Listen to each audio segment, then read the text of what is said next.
প্রিয় কুমিল্লাবাসী, গত কিছুদিন ধরে আমরা দেখতে পাচ্ছি এক হাতে ফ্যামিলি কার্ড, নেতা ফ্যামিলি কার্ড দেওয়ার ঘোষণা দিচ্ছেন, আর কর্মীরা ঘোষণা দিচ্ছেন নারীদের ছায়া খুলে নেওয়ার।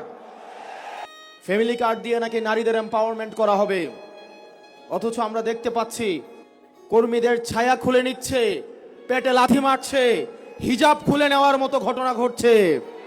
আমি স্পষ্টত এই দুইটা বিষয়ে কথা বলবো। এক নম্বর বিষয়, যেটা নিয়ে মানুষ কথা বলে না, মিডিয়ার দ্বিচারিতা।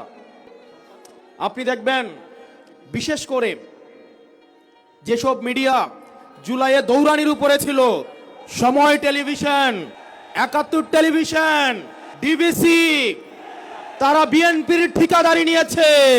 অথচ গত ১৭ বছর ধরে এই টেলিভিশনগুলাই টকশোতে, নিউজে তারেক জিয়াকে দেশদ্রোহী বানানোর চেষ্টা করেছেন।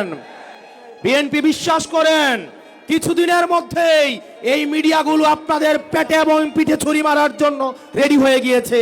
৭১ টিভির মালিক এখন তারেক জিয়ার অন্তরঙ্গ বন্ধুতে পরিণত হয়েছে। বিপ্লব হবে, এই চূড়ান্ত বিপ্লব হবে এই দালাল মিডিয়ার বিরুদ্ধে।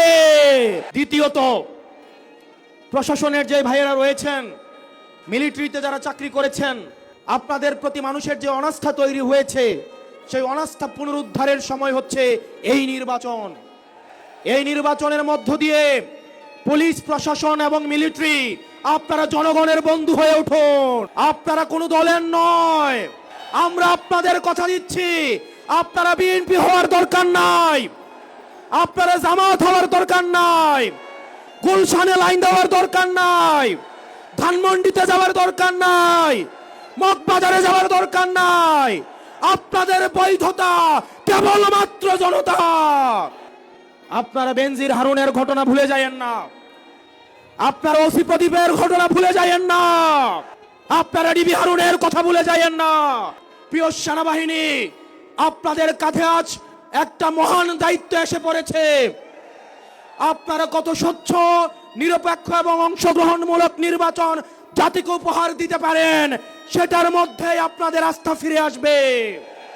আমরা জনাব তারেক জিয়া রহমানের বিভিন্ন বক্তব্য শুনতে চাই।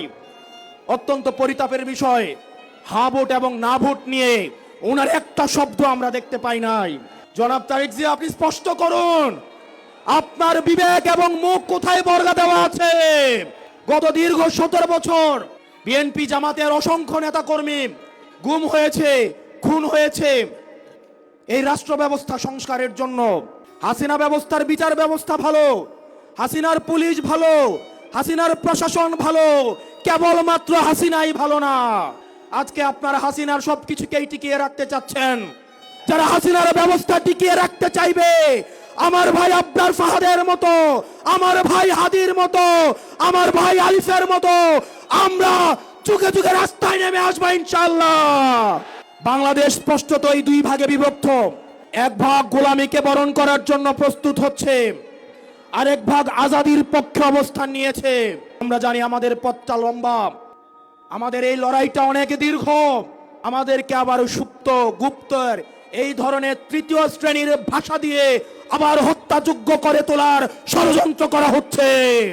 গত ১৭ বছর ধরে যারা ভার্চুয়ালি দল চালিয়েছে, জুলাই পরবর্তী ১.৫ বছর অপেক্ষা করেছে দেশে আসার জন্য, তাদের কাছ থেকে আমরা গুপ্ত সূত্র লেকচার শুনবো ইনশাআল্লাহ। আমরা আপনার মুখে প্রতিশ্রুতি শুনতে চাই।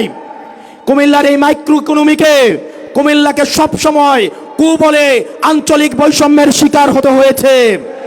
অথচ কুমিল্লার হাতেই, কুমিল্লার ছেলেদের হাতেই হাসিনাকে দেশ ছেড়ে পালাতে বাধ্য হতে হয়েছে। আমরা কুমিল্লাবাসী দৃঢ় অপেক্ষায় বসে আছি। এই টাউন হলে আপনি ঘোষণা দিবেন, এই কুমিল্লা যেভাবে আঞ্চলিক বৈষম্যের শিকার হয়েছে, ভবিষ্যতে কোনো ধরনের আঞ্চলিক বৈষম্য বরদাস্ত করা হবে না। এবং আমাদের এই 11 দলীয় ঐক্যবদ্ধ জোট ক্ষমতায় গেলে আমরা 1 মাসের মধ্যে কুমিল্লাকে বিভাগ ঘোষণা করব। আমার ভাই হাদিকে মেরে ওরা মনে করেছিল হয়তো হাদি মরে গিয়েছে। হাদি ভাই উপর থেকে দেখছেন, এক হাদি দেহত্যাগ করেছে, কিন্তু লক্ষ হাদি আজকে এই কুমিল্লার প্রান্তরে আজকে অবতীর্ণ হয়েছে। We want justice, We want justice.